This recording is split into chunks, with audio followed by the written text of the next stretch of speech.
लेकिन बाद में कानून पास हुआ, देश की संसद ने कानून बनाया पंचायती राज का, और उसके बाद आपको अधिकार मिलना शुरू हुआ।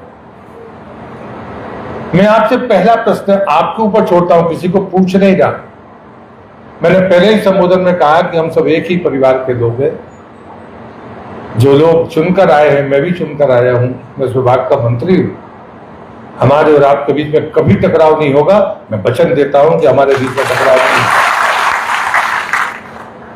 लेकिन मैं आंख बंद करके चीजों को नहीं मानता हूं, यह अलग बात है। और इसलिए कभी विचार करना कि जब वो सिर्फ कर्तव्य थे तब पंचायत अच्छी चलती थी, जब अधिकार मिल गए तब पंचायत अच्छी चलती है। जब आपके पास अधिकार नहीं थे तो गांव में झगड़े नहीं थे। आपके पास अधिकार है तो गांव में झगड़े घटना चाहिए, तो झगड़े बढ़ गए। क्या ये सच्चाई नहीं है? मित्र जी, इसलिए कह रहा हूं कि हम यहां विमर्श के लिए बैठे। मैं जब मंत्री बना तो मैंने 3 दिन की एक चिंतन बैठक बुलाई। पहले दिन जिला पंचायत अध्यक्ष और सीओ, दूसरे दिन जनपद अध्यक्ष और सीओ, और तीसरे दिन जिला पंचायत सदस्यों को बुलाया। लेकिन जनपद सदस्य और नीचे पंचायत के सरपंच, इनसे 1.5 साल में मैं संवाद नहीं कर पाया। और तब मैंने तय किया कि जलगंगा अभियान में मैं जिस जिले में जाऊंगा वहां के पंच, सरपंच और जनपद सदस्यों से बातचीत करूंगा और उसके बाद ही अपना कार्यक्रम पूरा मानूंगा। हमें कभी ना कभी तो बात करना पड़ेगा। लेकिन अब उसके बाद भी जो पंचायत सरपंचों के जो संगठन है, उन्होंने मुझे ज्ञापन दिए और उन्होंने पहले कहा कि साहब 15 लाख तक का अधिकार है, उससे ऊपर हम या तो जनपद में जाते हैं और जिले में जाते हैं, और क्या होता है हम आपको क्या बताएं। तो उन्होंने बिना बताए हमको समझ में आ गया कि क्या होता है। उन्होंने कहा कि साहब 25 लाख तक होने चाहिए। मैंने आपसे पूछा नहीं और आपको 25 लाख का अधिकार दिया। खूब कहा उन्होंने कि हमें स्वागत करना है, सम्मेलन बुला लीजिए। मैंने कहा मुझे बिल्कुल नहीं बुलाना। फिर मैंने पूछा कि कितनी पंचायत है जहां पर पंचायत भवन नहीं है, तो एक लाइन में लिख कर आ गया 1400 नहीं है, लगभग उतनी पुरानी ना भवन है ही नहीं। तो मैंने कहा पंचायत कैसे चलती हो, चल रही है। तो तब पहली बार मेरे दिमाग में आया कि हमें पंचायत विहीन जो भी हमारी ग्राम पंचायत है, भवन विहीन, उनको पहले अपना काम करने के लिए देना चाहिए।